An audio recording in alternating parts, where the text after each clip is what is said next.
unpack. We unpack. We unpack. Coming to you live. Boxingego unpack. Yeah. We unpack.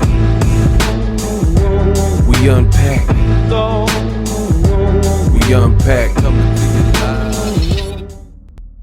Before I get into this video, I want to be fair and talk about how legacy actually works. Just because a fighter loses later on, it doesn't erase a past fight and the official outcome. Legacy is not frozen. Wins, they are judged over time. So when former opponents of said fighter struggle later, it can change how boxing fans and the public reassess the strengths of those prior performances, right? So in the case of William Scull of Cuba, losing again, it doesn't remove anything from Canelo Álvarez's record. Payday, payday, you want payday. But in my view, it does slightly affect how that particular win from Canelo is going to be discussed in hindsight. It's not an attack. That's just how these legacy debates evolve over time as new results and information becomes available. What up, Fight World? It's your boy Ego, and I'm back with some more boxing.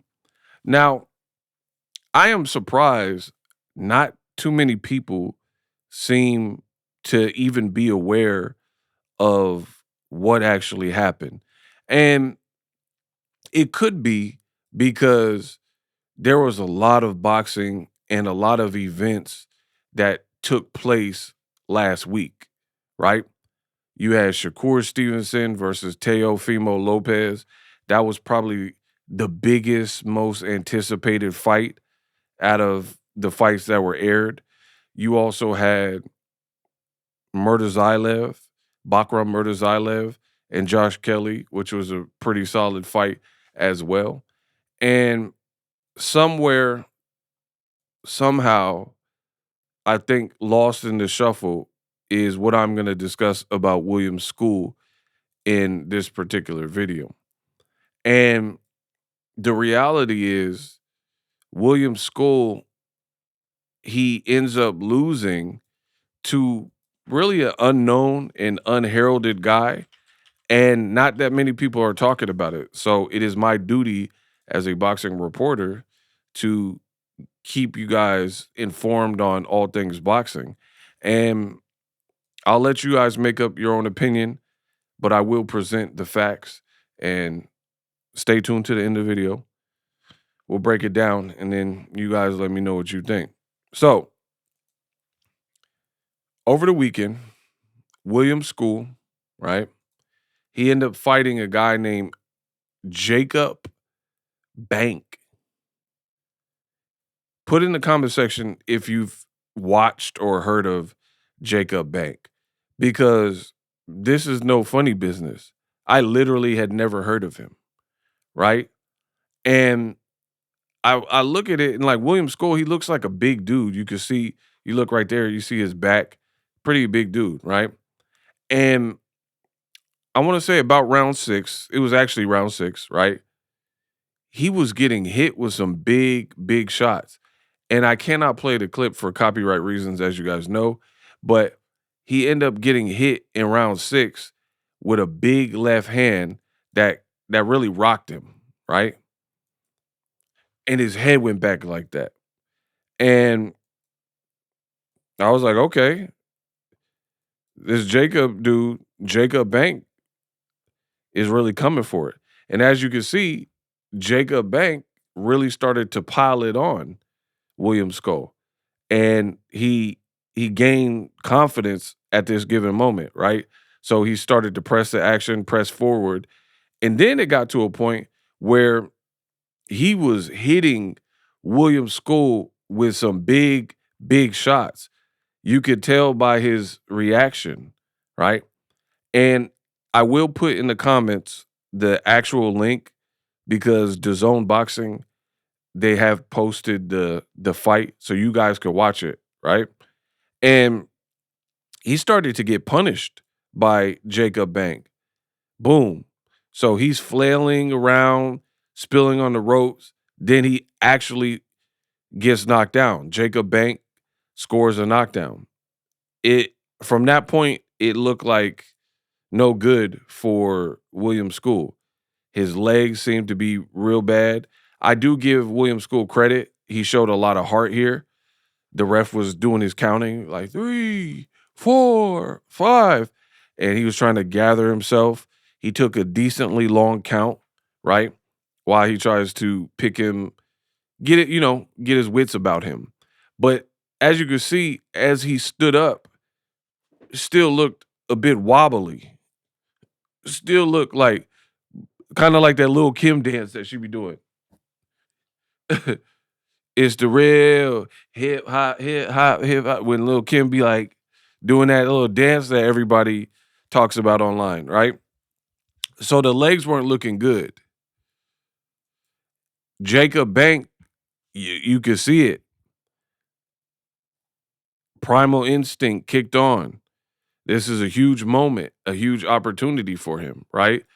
And he continued to pile on the pressure. Down goes William School again, right? And credit to him, he gets back up, but the referee ultimately doesn't like what he sees. Well, actually, it went on a little bit longer, and he got knocked down again, right? And it was just more of the same.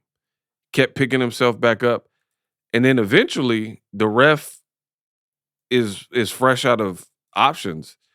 The fighter's not responding.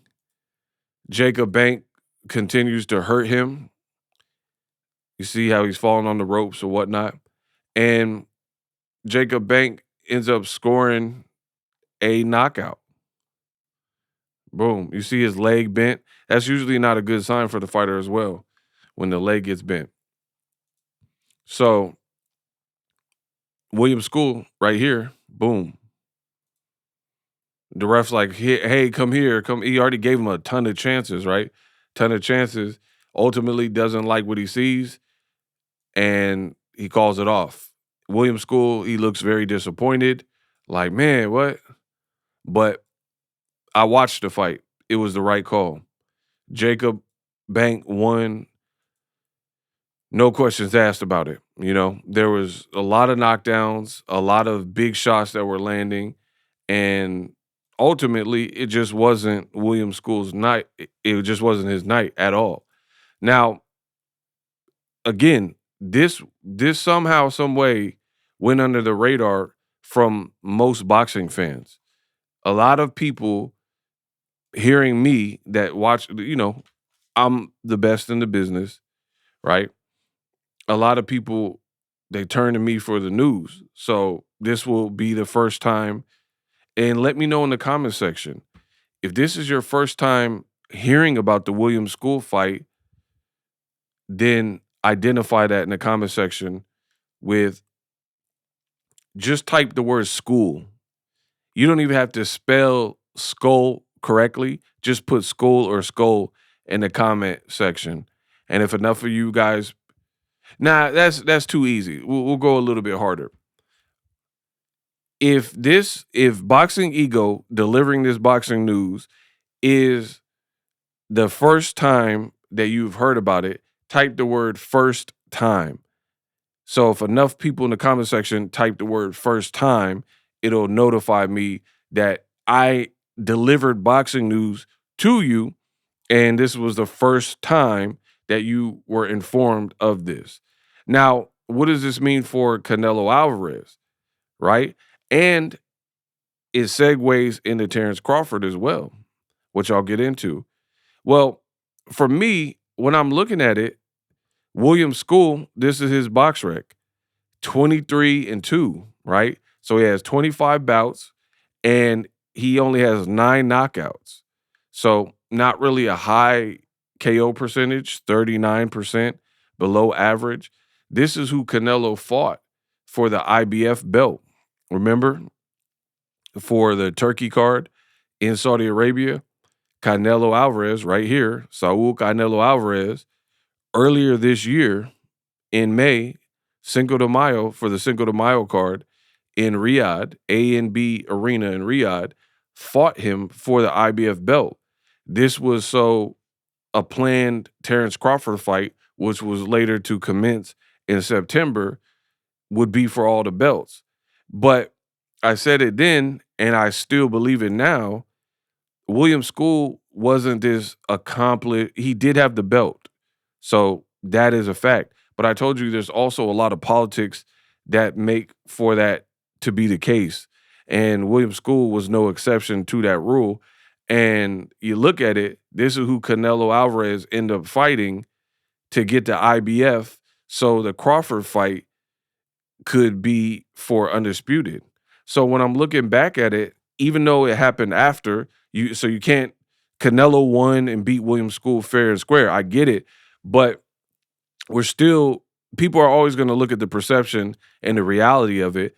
And to see Canelo fight William School and go the full 12 rounds and also struggle with him a bit and then get a unanimous decision, and then he loses his belt. A few months later, Canelo ends up fighting Crawford, and then the very next year, William School has his next fight after Canelo, right? So that was January 31st, 2026, against an unknown 17-0 guy, Jacob Bank, and this complete unknown guy with an average, I would say about 55. That's pretty much an average knockout percentage, ends up beating him and destroying him. Now, there are times, I guess you could say, in boxing where if a fighter takes like fights of David Benavidez, there's a chance that they could not be the same fighter if they take a lot of punishment. But that to me really wasn't the case for the Canelo fight because Canelo was having a hard time like getting in close. He was a shorter fighter. William School was moving a lot. So it's not like Canelo was landing huge punches on William School throughout the 12-round fight. It was actually a pretty uneventful fight, when you look back at it. So that being said, it's hard to use the angle that William School was so depleted after the Canelo fight, which is why he looked like this in the Jacob Bank fight, which again, not a big name in the sport of boxing. So looking back, you got to start looking at like Canelo and the decision making and what the belts really mean and stuff like that. And then this Canelo who struggled with William School, who William School then went on to fight Jacob Bank. And I understand some people are going to say, oh, it's a triangle theory. But if we didn't hear from William School before the fight, then Canelo fights him and struggles. And then immediately after the fight, he's losing to an 18-0 guy that doesn't have a deep resume himself, isn't a highly ranked person. It kind of makes you wonder, where really was Canelo at this point in time where you would have to believe that a more prime Canelo Alvarez would have taken William School and either beat him more convincingly or maybe dispatched of him. And that's the version of Canelo that Terrence Crawford fought. It's not Crawford's fault, but it's the reality of boxing. And I always tell you, timing is everything in the sport of boxing. Now, a lot of you guys didn't even know about the William School follow-up. Let me know in the comment section what you believe and what you think. I just feel like in certain situations when we haven't really heard of a fighter or an opponent beforehand, and then they don't go on to do well, especially the immediate thereafter, it just makes you scratch your head. So looking back at the Canelo win and the significance of William School, like how is he ranked with the IBF? How did he have the belt? And this is who Crawford beat. He beat Canelo, who struggled with School, who later fought Jacob Bank. I just feel like Now people in the comment section are looking at it and kind of reassessing where Canelo has been at. And this is what I've said from all along. But let me know what you think in the comment section. For more boxing news, subscribe. Live streaming can be tough, which is why I use StreamYard. Click the link in the description for StreamYard, which is an awesome tool that enables you to set up your stream with ease of use. Get great results with live streaming. It's what I use. Stream to social media with ease with StreamYard. Live streaming is here to stay. Engage with your audience using StreamYard. Great way to reach out to your audience and connect. So you need a tool that can do that.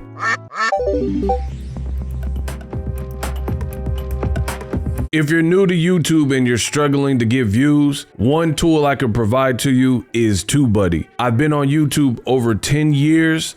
I use TubeBuddy daily to crank out videos just like this one that you're watching. Learn how the pros do it with TubeBuddy. YouTube receives a lot of traffic, which also means a lot of creators, a lot of people putting out content. So you need to learn the ropes so you know how to separate yourself, especially if you're new, but even if you're a pro, use TubeBuddy. The link is in the description. Get more views, more subscribers, and a higher click-through rate, so ultimately you can realize all of your online goals. Use my affiliate link in the description and grow your channel fast.